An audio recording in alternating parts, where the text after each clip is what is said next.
ser justos con hombres y mujeres. No. Los estudios de este trimestre no presentan normas de conducta que hay que cumplir con el propósito de ir al cielo con Jesús.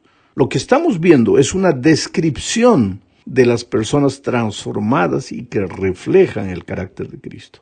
Porque nuestro verdadero problema empezó en el Edén cuando Adán y Eva se separaron de Dios. A partir de ese momento, pues el carácter del Padre se fue borrando cada vez más y más en el ser humano. Hoy, mientras Dios es amor, misericordia, justicia, comprensión, mansedumbre, humildad, etc., nosotros somos todo lo contrario. Y es por eso que vivimos sumergidos en problemas. Y es por eso que no somos justos, somos abusivos, en fin, todas las características tristes del pecado. El drama de todo cristiano, ¿sabes cuál es? Que un día nos encontramos con la palabra de Dios y llegamos a entender que el cristiano debe vivir haciendo esto y aquello. Y pues de alguna forma tratamos de vivir las normas y principios que conocemos, pero yo te digo, si nuestro carácter no fue transformado, seguiremos en el fondo siendo egoístas y malos, y de ese modo será difícil vivir la vida descrita en los estudios de este trimestre. El texto en el que debemos meditar es Mateo capítulo 6, versículo 25 y 26. Dice, por tanto, os digo, no os afanéis por vuestra vida, qué habéis de comer o qué habéis de beber, ni por vuestro cuerpo, qué habéis de vestir. ¿No es la vida más que el alimento y el cuerpo más que el vestido? Mirad las aves del cielo, no siembran, ni ciegan, ni recogen graneros, y vuestro Padre Celestial las alimenta. ¿No valéis vosotros mucho más que ellas? Si te das cuenta, aquí Jesús está describiendo el estándar de vida de los cristianos, cómo deben los cristianos vivir, la actitud de los futuros ciudadanos del reino. ¿Qué actitud deben tener los que irán al cielo un día delante de los afanes de esta vida? Y Jesús los compara a los pajaritos que viven despreocupados, porque inconscientemente saben que encontrarán comida. Ahora yo te pregunto, ¿es posible vivir una vida así? Si reflejáramos el carácter de Cristo, claro que sí, sería posible. Pero siendo seres humanos en proceso de crecimiento y llevando todavía en nuestro cuerpo la naturaleza pecaminosa, lo que será inconsciente, casi natural para nosotros, es la ansiedad, la preocupación y el temor del futuro. Pero esos sentimientos son fruto de lo que el pecado hizo en nosotros. Porque antes de la entrada del pecado no existía el miedo. Pero cuando Adán y Eva pecaron y Dios llegó al jardín, ellos ya estaban escondidos entre los árboles. Y Adán dijo, tuve miedo y me escondí. Hoy día el miedo es la característica común de todos los seres humanos. Nos preocupamos qué nos vestiremos, tendremos el dinero para pagar la renta, cómo podré educar a mis hijos, qué será de mí, cómo será el futuro, qué será el mañana. Y hacemos bien en preocuparnos de cierto modo.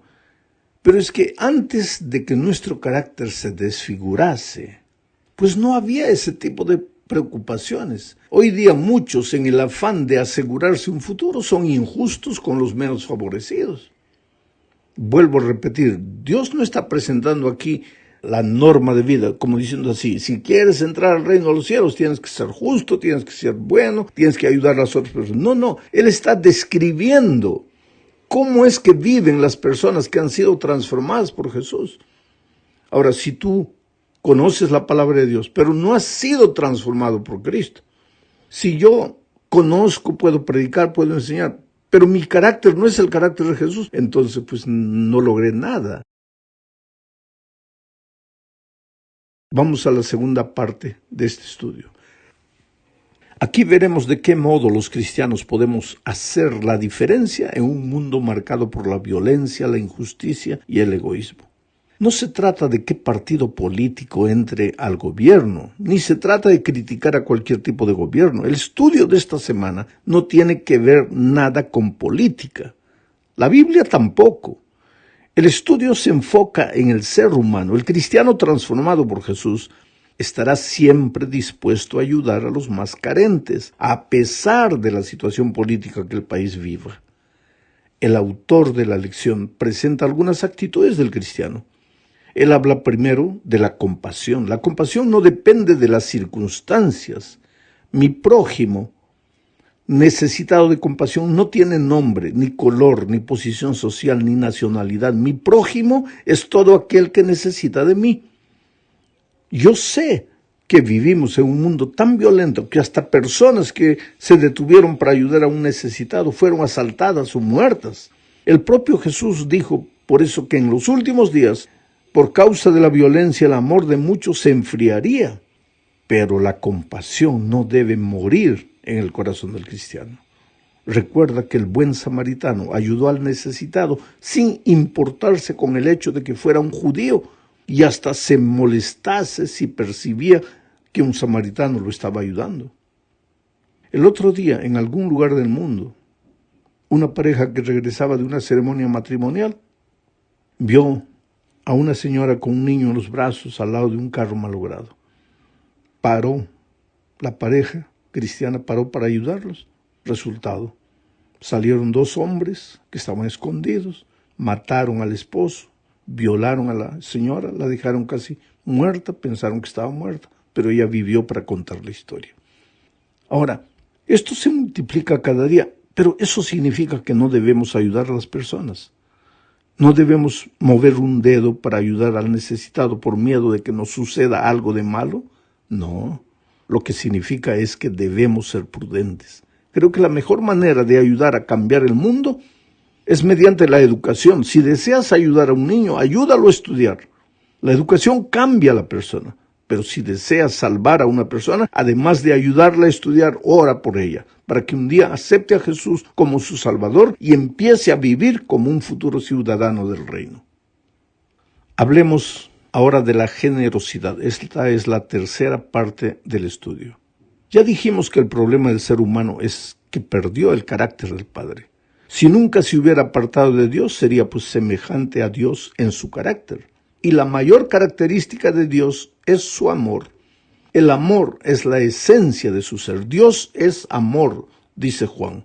Añade que Dios amó al mundo de tal manera que dio. Esto significa que el amor es generosidad, entrega, renuncia.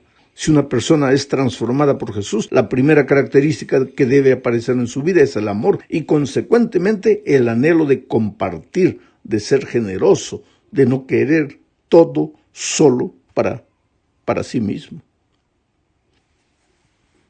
Leamos primera de Timoteo capítulo 6, versículos 17 al 19. Dice, a los ricos de este siglo manda que no sean altivos. ¿Por qué? Porque la riqueza te vuelve orgulloso, soberbio. Tú crees que porque tienes dinero ya no necesitas de nada ni de nadie. Y muchas veces comienzas a abusar de las personas o a usar a las personas. Pero ahora Pablo dice, a los ricos de este siglo manda que no sean altivos, ni pongan la esperanza en las riquezas, las cuales son inciertas. Porque en este mundo, pues querido, estoy comentando el texto, en este mundo, hoy tienes dinero y mañana puedes estar en la mayor pobreza. Hoy puedes estar pobre y mañana puedes estar en la mayor riqueza. Este mundo es un mundo de contradicciones. Hay de aquel que deposita su confianza en cosas pasajeras, como un pedazo de tierra, una casa, un carro o el dinero en el banco. Dice Pablo que los ricos no pongan la esperanza en las riquezas, las cuales son inciertas, sino en el Dios vivo que nos da todas las cosas en abundancia para que las disfrutemos. Esto es interesante. Dios nos da todas las cosas en abundancia para que las disfrutemos. Pero no solo para que las disfrutemos, sino dice que hagan bien, que sean ricos en buenas obras, dadivosos, generosos, atesorando para sí buen fundamento para lo porvenir, que echen mano de la vida eterna. Este concepto de Pablo es admirable. Dice, Dios es generoso con nosotros, nos da riquezas para que las disfrutemos, pero no solo nosotros, sino que también ayudemos, seamos ricos no solo en dinero, sino en buenas obras, dadivosos, generosos, porque es así que actúa un cristiano que ha sido transformado.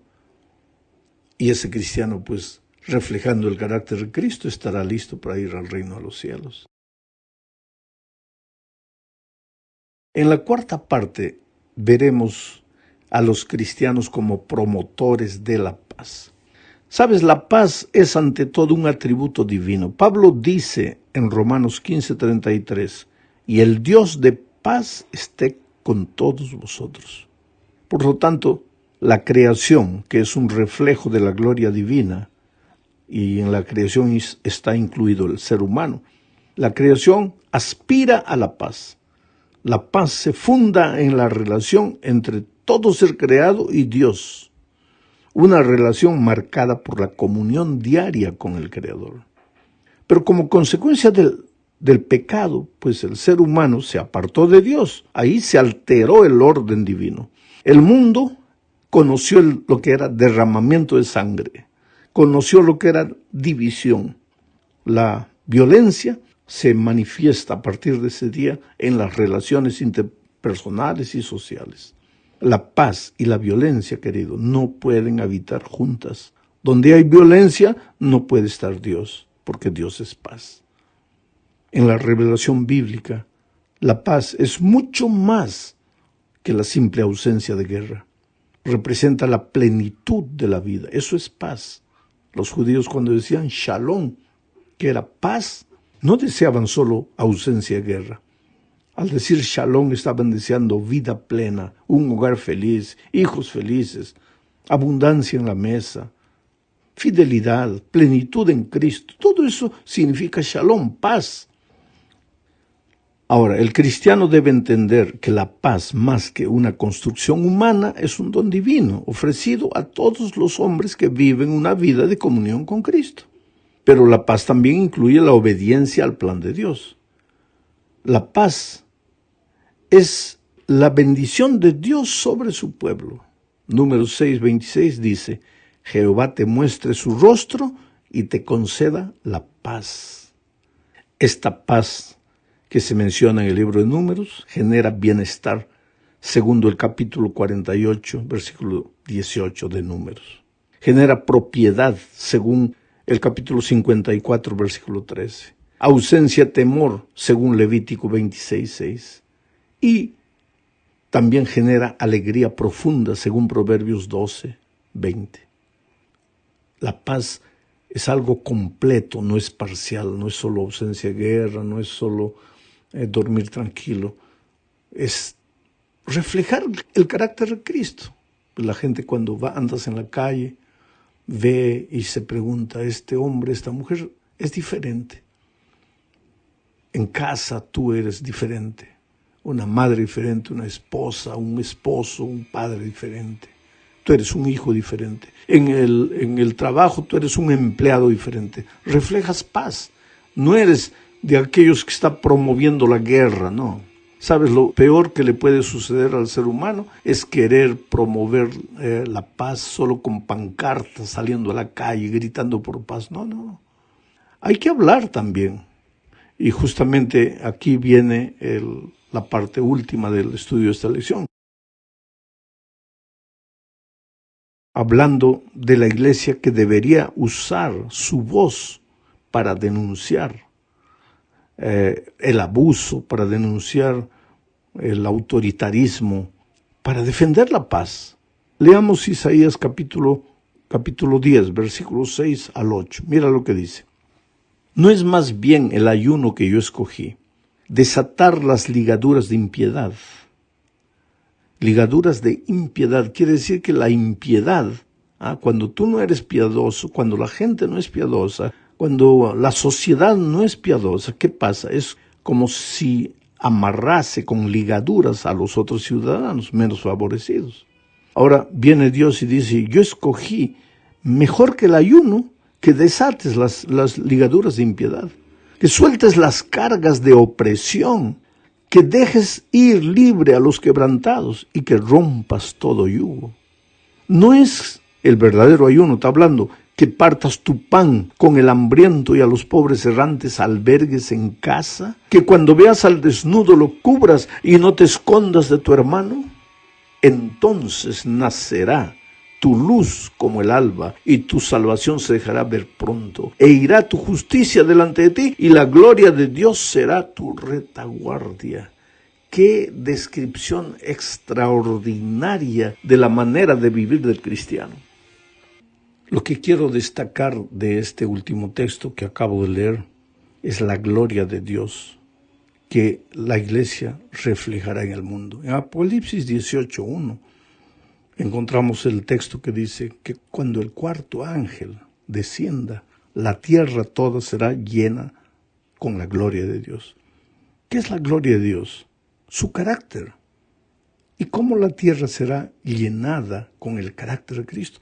Cuando cada cristiano, donde esté, pues refleje la gloria de Dios. La gente no va a creer en lo que hablamos, en la doctrina, en la teoría de la doctrina, si primero no ve nuestra vida, si primero no observa que ese evangelio bonito que predicamos funciona en la vida de aquel que predica. Por eso, hoy más que nunca, nosotros como iglesia debemos buscar a Dios. Ese buscar no es un buscar teórico, ese buscar a Dios es un buscar práctico. Tal vez las cosas no funcionan en nuestra vida porque nosotros lo buscamos con el buscar teórico, no con el buscar práctico. ¿Y qué es el buscar práctico? Pues estudiar la Biblia todos los días, aunque no tengas ganas de estudiarla. Orar todos los días, en todo tiempo, vivir en espíritu de oración, relacionando cualquier cosa que hagas con Dios. Y finalmente buscando una persona para discipularla, para traerla a Cristo, para sacarla del mundo del pecado, del dolor y traerla a la paz del Evangelio. Pero querido, cuando haces esas tres cosas, estás andando con Dios, caminando con Él. Y recuérdate que los discípulos caminaron con Jesús